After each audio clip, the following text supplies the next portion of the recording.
आज मला अतिशय आनंद आहे की या पिंपरी चिंचवड शहरामध्ये आपल्या सर्वांना संबोधित करण्याकरता, आपलं दर्शन घेण्याकरता या महानगरपालिकेच्या निवडणुकीच्या निमित्ताने मी उपस्थित आहे।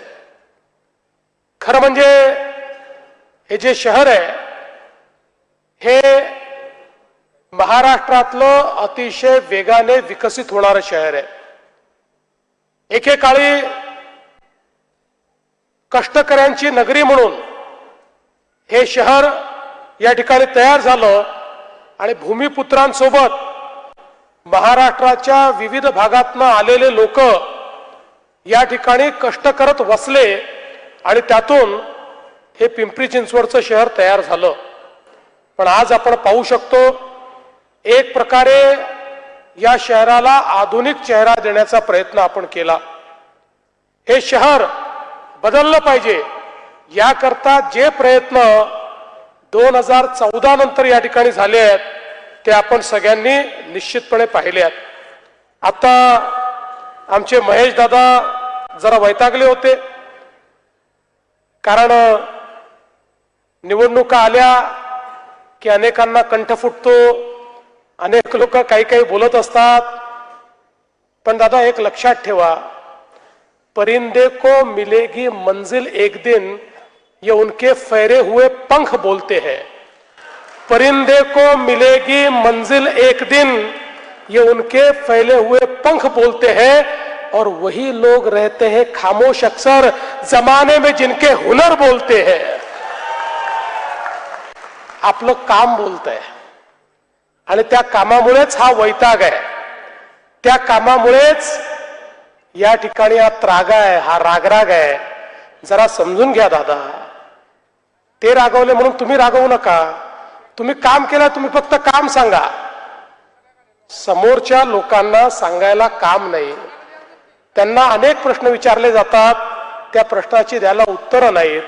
त्यामुळे विकासावरनं या निवडणुकीची चर्चा ही कुठल्या तरी वादावादीत झाली पाहिजे, सवाल जवाब झाला पाहिजे, अशा पद्धतीचा त्यांचा प्रयत्न आहे।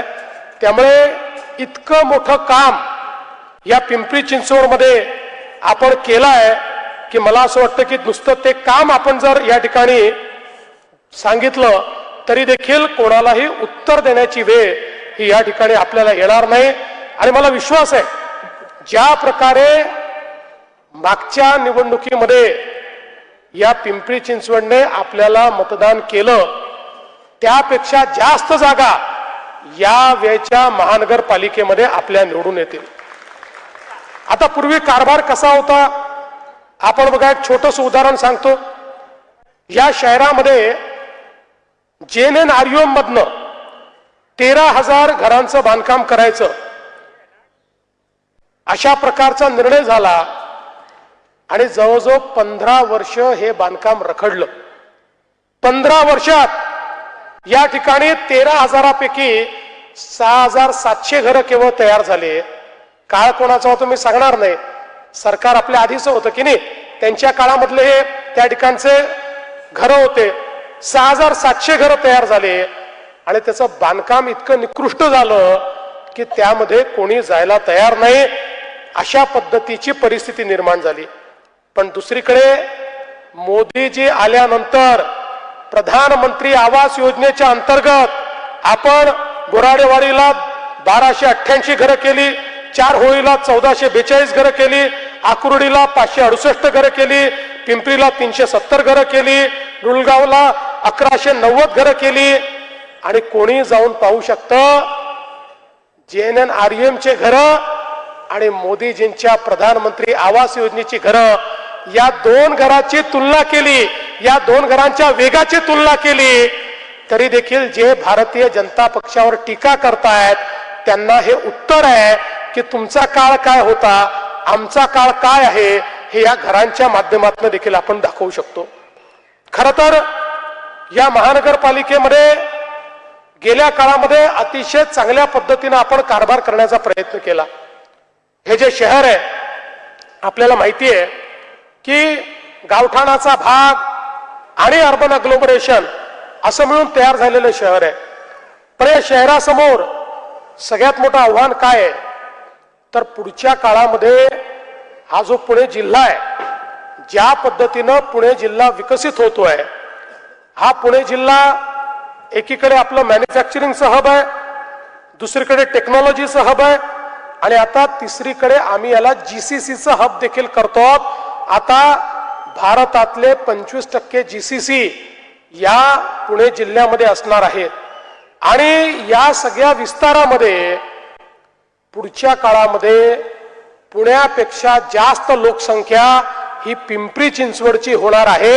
इतक्या वेगानं पिंपरी चिंचवडचा विस्तार होणार आहे आणि म्हणूनच सातत्याने आम्ही हा प्रयत्न केला की आपल्याला पिंपरी चिंचवड एक चांगलं शहर म्हणून कसं विकसित करता येईल, या ठिकाणी शिक्षण, आरोग्य, रोजगार याच्या संधी कशा तयार करता येतील आणि त्या दृष्टीने खऱ्या अर्थानं मी तर महानगरपालिकेचं अभिनंदन करेन की आपल्या महानगरपालिकेने या ठिकाणी शाळांचा दर्जा आपण सुधारवला. आज आपण बघा की आपल्या या शाळांमधली गेल्या 3 वर्षाची जर आकडेवारी बघितली तर दरवर्षी महानगरपालिकेच्या शाळेतले प्रवेश वाढले आहेत. महानगरपालिकेच्या शाळा गरिबांच्या, मध्यमवर्गीयांच्या शाळा आहेत. आपण इतर महानगरपालिकांमध्ये गेला तर त्या शाळा बंद होत आहेत, पण या ठिकाणी आता जवळपास 51,000 मुलं ही महानगरपालिकेच्या शाळेत शिकतात, ज्यात 26,000 मुली आहेत आणि त्यांना रेनकोट असेल, बूट असेल, शालेय साहित्यासाठी डीबीटी असेल, पालकांना QR कोड आधारित व्हाउचर असतील, या सगळ्या देणारी महानगरपालिका कुठली असेल तर ती आपली पिंपरी चिंचवडची महानगरपालिका आहे.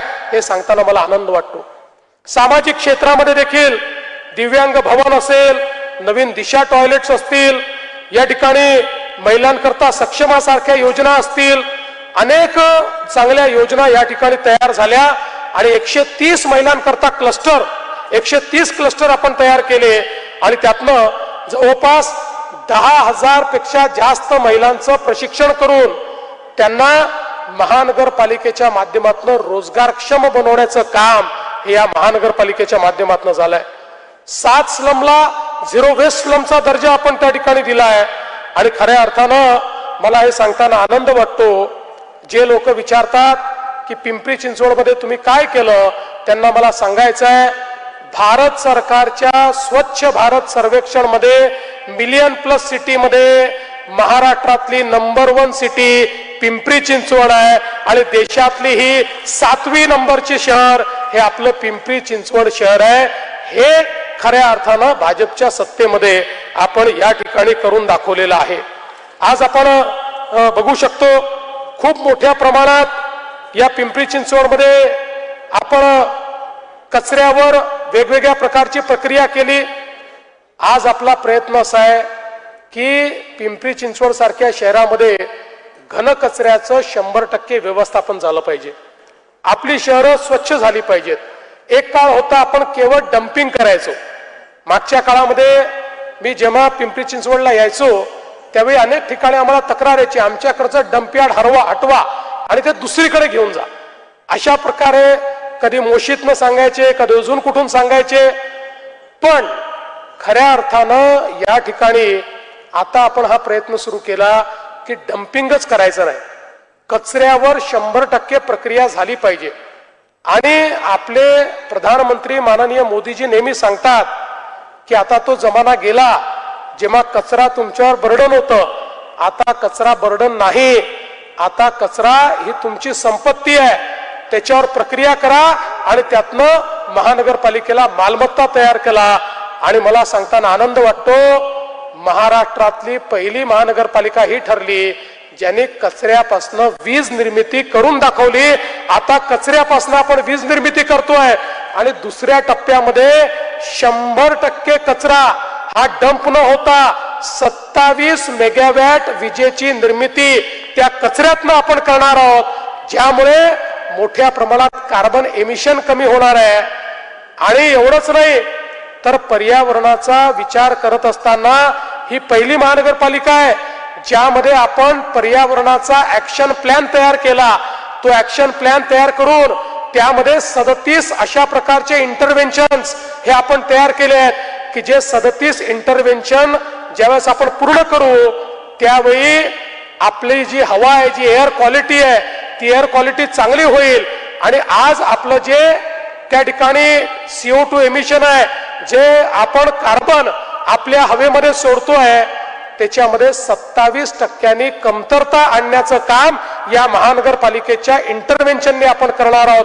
त्यामुळे कचऱ्याच्या संदर्भात वेगवेगळ्या टेक्नॉलॉजीचा उपयोग करून, वेगवेगळ्या प्रक्रियांचा उपयोग करून 100% आपण कचऱ्याची विल्हेवाट लावतो. आणि त्यानंतर जे जुने डम्पिंग डेपो आहेत, या सगळ्या डेपोची लँड ही त्या ठिकाणी बायोमायनिंग करून, कॅपिंग करून ती लँड चांगल्या कुठल्या तरी कामाकरता उपयोगी आणणार, अशा पद्धतीनं याचं प्लॅनिंग आपण केलं आहे.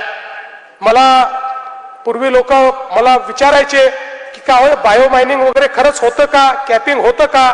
मी त्यांना नेहमी सांगतो की तुम्ही नागपूरमध्ये येऊन सिम्बायोसिस जी आपली पुण्याची आहे त्याचं एक मोठं कॅम्पस नागपूरमध्ये आहे. मी त्यांना सांगतो तुम्ही कॅम्पस ते येऊन बघा.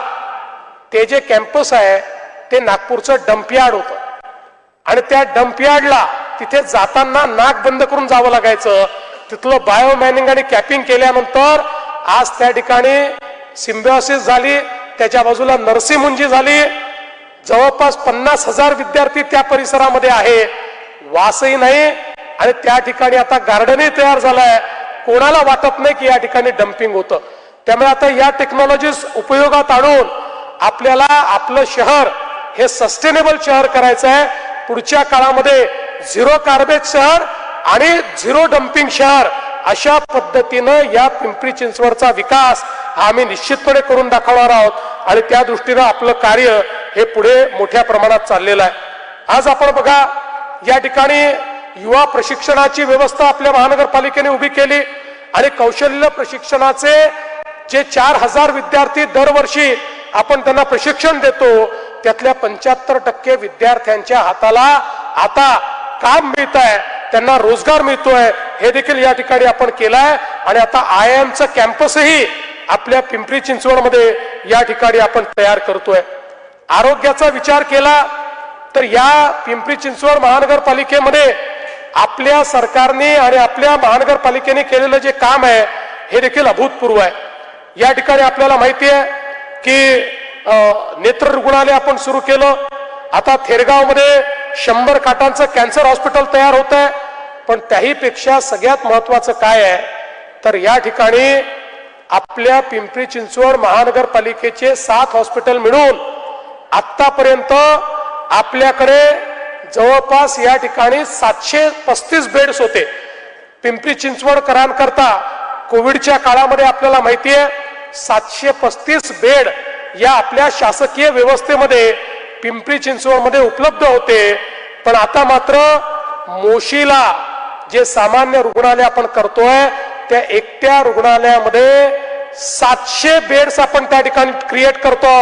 म्हणजे या शहराकरता आता बेड्सची जी व्यवस्था आहे ती दुपटीने वाढती आहे. आणि सगळ्या सुपर स्पेशालिटी आपण आणतो, त्याच्यामध्ये सगळ्या प्रकारच्या जे इलाज त्या ठिकाणी आणतो, सगळ्या मशिनरी आपण आणतो, सर्व इन्व्हेस्टिगेशन आपण आणतो. पुढच्या काळामध्ये आपण बघा, आपण महाराष्ट्राच्या वतीनं मी महात्मा फुले जनआरोग्य योजना सुरू केली. त्या योजनेमध्ये आपण 5 लाखापर्यंतचा इलाज हा सगळ्यांना मोफत केला. आणि त्या ठिकाणी पहिल्यांदा काही अटी शर्ती होत्या, त्या अटी शर्ती देखील आपण काढून टाकल्या. आणि आपण सांगितलं कुठलंही रेशन कार्ड असू द्या, कुठलंही कागद असू द्या, प्रत्येकाला 5 लाखापर्यंतचा इलाज आपण मोफत केला. आणि मग लक्षात आलं की काही अशा प्रकारचे आजार आहेत की ज्याच्यामध्ये 5 लाखात ऑपरेशन होत नाही, असे 10 आजार आम्ही शोधून काढले. आणि या 10 आजाराकरता 5 लाखापासून 35 लाखापर्यंतचा इलाज आता आम्ही मोफत करतो आहोत. आणि पूर्वी 1200 आजारांचा इलाज करायचो, आता 2400 आजारांचा इलाज करतो. पण हा इलाज करत असताना आपण जरी मोफत इलाज केला तरी त्या प्रकारची व्यवस्था असली पाहिजे. आपण खासगी हॉस्पिटलही प्राधिकृत केले, सरकारी प्राधिकृत केले, पण ती जर व्यवस्था नसेल तर हा इलाज कुठे होईल. आणि म्हणून आमचा प्रयत्न आहे खासगी सोबत सरकारी व्यवस्थेमध्ये सगळ्या प्रकारच्या टेस्ट, सगळ्या प्रकारचे इक्विपमेंट, सगळ्या प्रकारचे इन्व्हेस्टिगेशन आणि सगळ्या प्रकारच्या सर्जरीज या झाल्या पाहिजेत आणि ते आज या पिंपरी चिंचवडमध्ये या हॉस्पिटलच्या माध्यमातून आपण निश्चितपणे करणार आहोत. खरं म्हणजे आपल्याला माहिती आहे की आपला शास्तीकराचा जो मुद्दा आहे हा मुद्दा इतके वर्ष त्या ठिकाणी प्रलंबित होता. इलेक्शन आलं की आपले नेते यायचे, शास्तीकर रद्द करू म्हणून सांगायचे, आश्वासन द्यायचे, पण कधी शास्तीकर रद्द झाला नाही.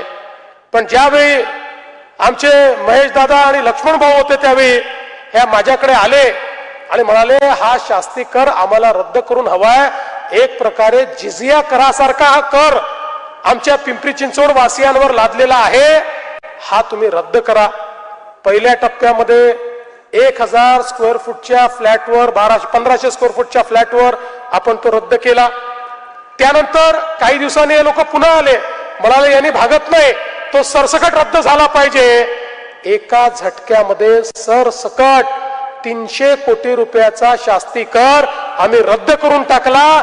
पिंपरी चिंचवडकरांकडनं जो जिजिया कर या ठिकाणी घेतला जात होता. आणि म्हणून मी जे सांगतो ना की आपल्याला कोणावर टीका करण्याची आवश्यकता नाही आहे दादा, आपण केलाय, केलेलंच फक्त आठवण करून द्यायची गरज आहे. हे आपण करून दाखवलंय. 12.5%चा या ठिकाणी जो प्रश्न आहे ते 12.5%च्या प्रश्नाच्या संदर्भात आपल्याला कल्पना आहे किती वर्ष या ठिकाणी एक प्रकारे आंदोलन चाललं होतं. आता मला कैलाश कुठे सांगत होते 20 वर्ष हे आंदोलन चाललं होतं. मला आजही आठवतं की मी मंत्री नव्हतो, मी आमदार होतो, अध्यक्ष होतो. त्या काळामध्ये या ठिकाणी आंदोलन झालं आणि मी स्वतः त्या आंदोलनामध्ये खाडे साहेबांना माहिती आहे मोर्चामध्ये सम्मिलित झालो होतो. आणि त्यावेळेस आपल्या सगळ्यांच्या वतीनं मी पण मागणी केली होती की 12.5% हे या ठिकाणी जी काही भूमिपुत्रांना परतावा आहे तो मिळाला पाहिजे. पण तेव्हाचं सरकार म्हणायचं की एकदा सूर्य पूर्वेचा पश्चिमेला उगवेल पण 12.5%चा परतावा मिळू शकत नाही. पण जे त्यांना जमत नाही तेच करणारे आम्ही लोक आहोत. आम्ही 12.5%चा परतावा करून दाखवला आणि त्याचा निर्णय देखील आपण घेतला. आणि म्हणून मी सांगतो की जे या ठिकाणी सामान्य माणसाला हवंय ते करणारे आपण लोक आहोत. फ्री होल्डचा प्रश्न देखील महत्वाचा होता. इतके वर्ष फ्री होल्डची मागणी होती. या ठिकाणी पिंपरी चिंचवड सहित महाराष्ट्रामध्ये मोठ्या प्रमाणात प्राधिकरणाच्या वेगवेगळ्या जमिनी होत्या. या जमिनींना फ्री होल्ड करण्याचा निर्णय देखील हा भारतीय जनता पक्षानेच घेतला. हे देखील आपण सगळ्यांनी या ठिकाणी लक्षात घेतलं पाहिजे. आज आपण बघा वेगवेगळ्या प्रकारचे जे रिफॉर्म्स आपण या ठिकाणी केले त्या रिफॉर्म्समुळे शास्ती कर रद्द करून देखील या महानगरपालिकेचं टॅक्सचं उत्पन्न 350 कोटी रुपयांनी वाढलं. त्या ठिकाणी टॅक्सेस नाही वाढवले. आपल्याला मला या ठिकाणी सांगितलं पाहिजे की आपल्या महानगरपालिकेच्या क्षेत्रामध्ये 6,35,000 इमारतींवर टॅक्स होता.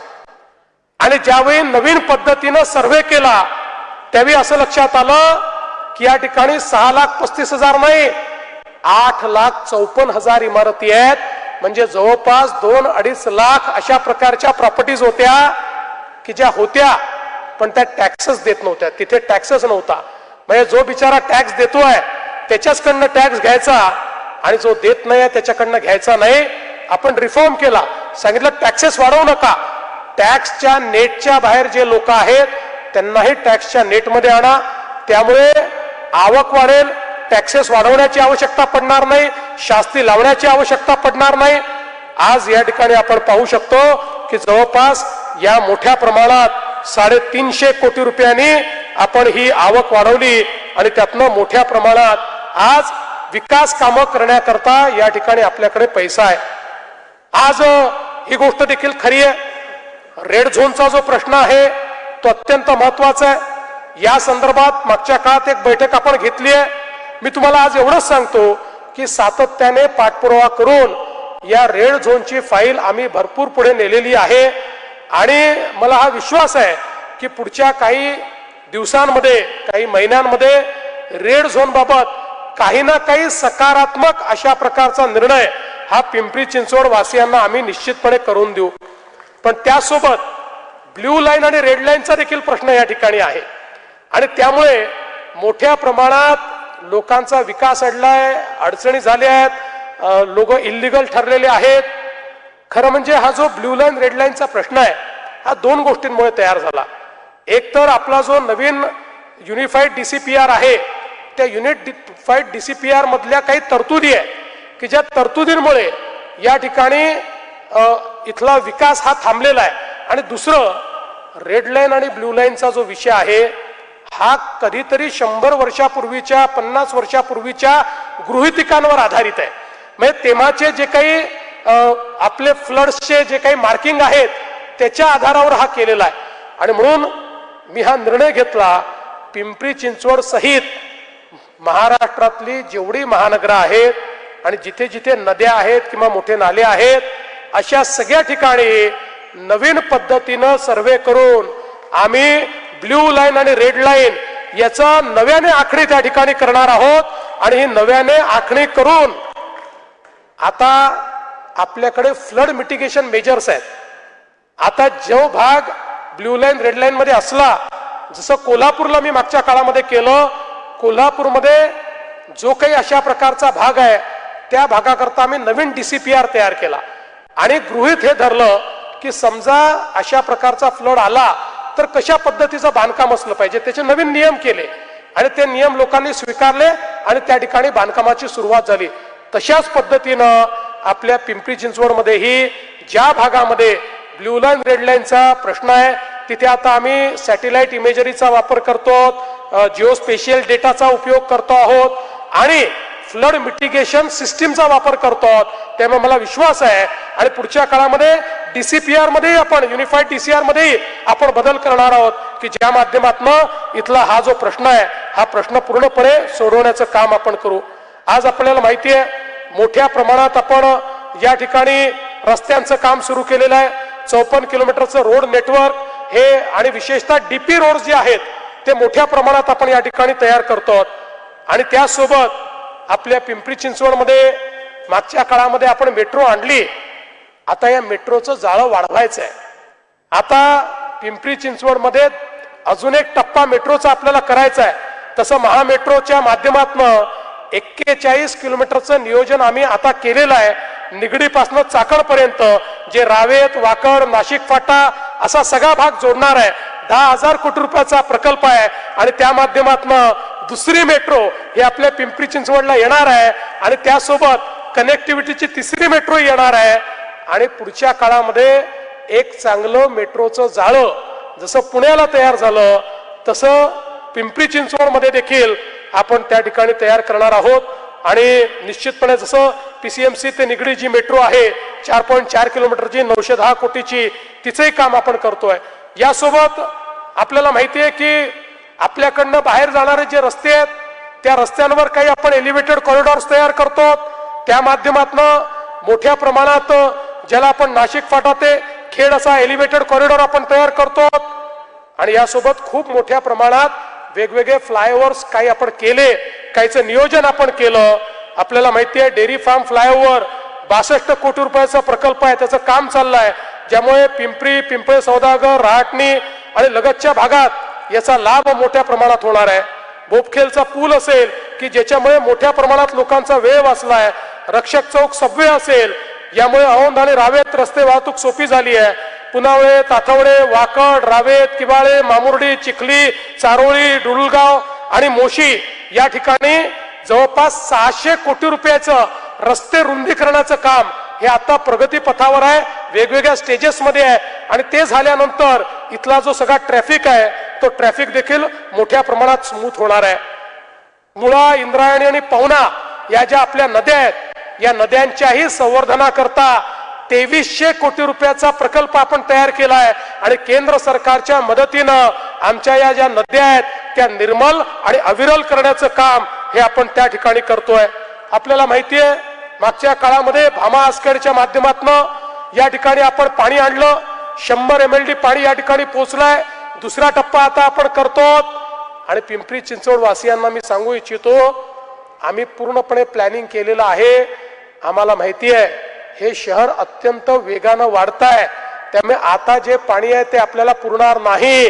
त्यामुळे पुढच्या 25 ते 30 वर्षाच्या लोकसंख्येचा विचार करून पिंपरी चिंचवड करता पिण्याच्या पाण्याचं नियोजन आम्ही करतो आहोत, जेणेकरून प्रत्येक घरामध्ये रोज नळ उघडल्यानंतर शुद्ध पिण्याचं पाणी हे या ठिकाणी आलं पाहिजे। आपल्याला माहिती आहे वेगवेगळ्या प्रकारचे जे जलशुद्धीकरणाचे प्रकल्प आपण केले, आपण त्याबद्दल आता मी अधिक आपल्याला सांगत नाही।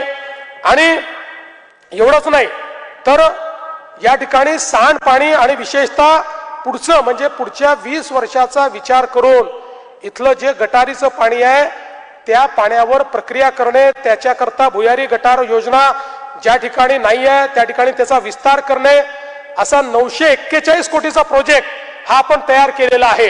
याचं कारण आहे, आपण बघा यापूर्वी इतके पैसे कधी सरकार देत नव्हतं, पण माननीय मोदीजींनी स्मार्ट सिटी आणि अमृत शहरांची योजना आणि सोबत स्वच्छ भारत योजना आणली। या योजनेमुळे आज हजारो कोटी रुपये आपल्याला मिळतात। एकट्या महाराष्ट्राला 50,000 कोटी रुपये हे मोदीजींनी दिले आहेत आणि म्हणून पुढच्या काळातलं प्लॅनिंग हे देखील आम्ही या ठिकाणी पूर्ण केलेलं आहे। आपल्याला कल्पना आहे पिंपरी चिंचवड शहराचा हा विस्तार बघूनच मी ज्यावेळेस मागच्या काळात मुख्यमंत्री होतो त्यावेळी या शहराला स्वतंत्र पोलीस आयुक्तालय आपण दिलं आणि आता त्या आयुक्तालयाचा आपण विस्तार करतो। त्या आयुक्तालयामध्ये आपण मोठ्या प्रमाणात नवीन पोलीस स्टेशन, नवीन पोलीसची भरती, नवीन पद, नवीन बिल्डिंग सगळं स्ट्रेंथनिंग करतो। कारण जे शहर वाढतं त्या शहराला सेफ सिटी मध्ये देखील आपल्याला कन्वर्ट करायचं आहे। आणि मला या गोष्टीचा आनंद आहे की या पिंपरी चिंचवडच्या महानगरपालिकेने शहरामध्ये फायबर ऑप्टिक्सचे एक पूर्ण जाळं तयार केलं। हे पहिलं शहर आहे की ज्यांनी स्वतःचं फायबर ऑप्टिक टाकून आता त्याचं कमर्शियलायझेशन देखील केलेलं आहे। टाकलेल्या फायबर ऑप्टिक पासनं आता महानगरपालिकेला त्या ठिकाणी चांगल्या पद्धतीनं एक प्रकारे रेव्हेन्यू देखील मिळतोय आणि त्यासोबत हे शहर सेफ शहर करण्याकरता 2000 CCTV आपण लावले आहेत। त्याचे कमांड अँड कंट्रोल सिस्टीम आपण केलेली आहे, त्याच्यामध्ये फेस रिकॉग्निशन आपण लावलं आहे, त्याच्यामध्ये नंबर आयडेंटिफिकेशन आपण लावलं आहे। आता त्याला AI बेस आपण करतो, म्हणजे कुठेही काही घटना घडली तर एका मिनिटात आपल्याला कोणी केलाय हे कळेल, कशी घडली आहे कळेल। या ठिकाणी एखादा जुलूस असेल तर त्याचं देखील मॅनेजमेंट या सेफ सिटीच्या या CCTVच्या माध्यमातून आपण करू। आणि पुढच्या काळामध्ये ट्रॅफिकचं जे मॅनेजमेंट आहे त्यामध्येही सगळा लिगसी डेटा आणि त्यासोबत Jio special data, Google imagery या सगळ्यांचं एकत्रित करून एक AI मॉडेल तयार करून ट्रॅफिक सिम्युलेशन आपण करतो की ज्या माध्यमातून ट्रॅफिकही स्मूथली गेला पाहिजे आणि लोकांनाही मोठ्या प्रमाणात त्या ठिकाणी फायदा झाला पाहिजे। खरं म्हणजे बंधू भगिनींनो सांगण्यासारख्या खूप गोष्टी आहेत। सगळ्या गोष्टी जर सांगायला लागलो अजून 3 सभा मुंबईला जाऊन मला करायच्या आहेत, त्यातली एखादी सभा रद्द करावी लागेल। पण हे सगळं सांगण्याचं कारण काय आहे? हे सगळं सांगण्याचं कारण हेच आहे, हे सगळं मागच्या काळात होत नव्हतं, पण तुम्ही भाजपला निवडून दिल्यानंतर हे सगळं घडलेलं आहे। कमी काळामध्ये हे सगळं आम्ही करून दाखवलेलं आहे आणि पुढे देखील याही पेक्षा चांगलं आम्हाला करायचं आहे। आता या देशामध्ये आणि महाराष्ट्रामध्ये या ठिकाणी एक विकासाचं विजन आमचं तयार झालेलं आहे, ते विजन पूर्ण करायचं आहे। आम्ही पुण्याला ग्रोथ हब म्हणून ज्यावेळेस विचार करतो त्यावेळेस पुणे असेल, पिंपरी चिंचवड असेल, आणि मला अतिशय आनंद आहे मी स्वतः मुख्यमंत्री असताना PMRDA ची स्थापना केली। ते PMRDAचं क्षेत्र असेल याचा एकात्मिक विचार करून आम्ही या एकात्मिक अर्बन ॲग्लोमरेशनला भारतातलं सगळ्यात व्हायब्रंट अशा प्रकारचं अर्बन ॲग्लोमरेशन तयार करू इच्छितो। पण त्याकरता तुमचा सगळ्यांचा आशीर्वाद हा मला महत्वाचा आहे आणि म्हणून येत्या 15 तारखेला आपल्या सगळ्यांना आम्हाला आशीर्वाद द्यायचा आहे। माझ्या अनेक लाडक्या बहिणी या ठिकाणी बसल्या आहेत, त्यांना देखील सांगू इच्छितो ज्यावेळेस पूर्ण बहुमताने भाजपचं सरकार आलं, काही लोक म्हणायचे आता यांना कोणाची आवश्यकता नाही, आता हे लाडकी बहीण योजना बंद करतील. 1 वर्ष होऊन गेलं, लाडकी बहीण योजना सुरूच आहे. आणि जोपर्यंत लाडक्या बहिणींचा देवाभाऊ मुख्यमंत्री आहे तोपर्यंत लाडकी बहीण योजना सुरूच राहणार आहे. आणि मी या ठिकाणी आमच्या सर्व आमदारांना सांगू इच्छितो, आता ही महानगरपालिका निवडून आल्यानंतर तुम्हाला एक जबाबदारी देऊन जातो. आता माझ्या लाडक्या बहिणींना केवळ लाडकी बहीण ठेवू नका, आता माझ्या लाडक्या बहिणींना लखपती दीदी करा, लखपती दीदी. कारण माननीय मोदीजींनी लखपती दीदीचा कार्यक्रम दिलाय. 50 लाख महिलांना आम्ही लखपती दीदी केलाय. आता 4 महिन्यात तो आकडा 1 कोटीपर्यंत जाणार आहे.